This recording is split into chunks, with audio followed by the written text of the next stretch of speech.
The easiest way to graph y equals log 5 of x is use the fact that y equals log 5 of x is the inverse of y equals 5 to the x. Now we've got an exponential function. If you forget how to do that, refer to my earlier video. And so I'm going to use the key x's that define where that curve changes abruptly. And y equals 5 to the negative 1 is 1/5. 5 to the 0 is 1. 5 to the 1 is 5.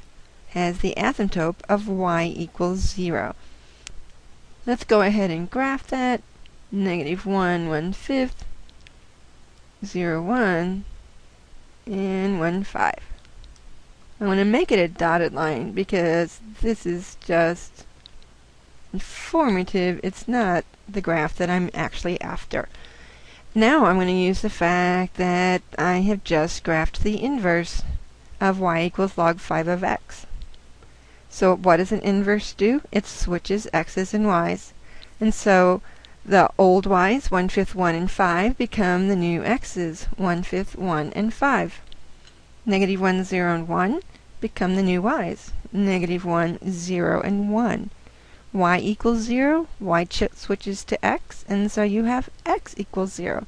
So let's graph this. My asymptote is x equals 0.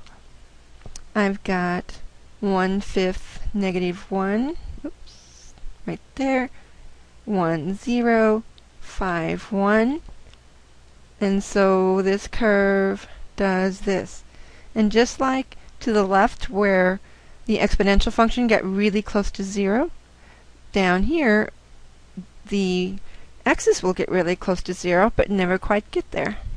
And to the right, it's going to go up forever. It just takes a really long time. You go far, far to the right to get up very far. So my domain is limited. It's just x greater than 0.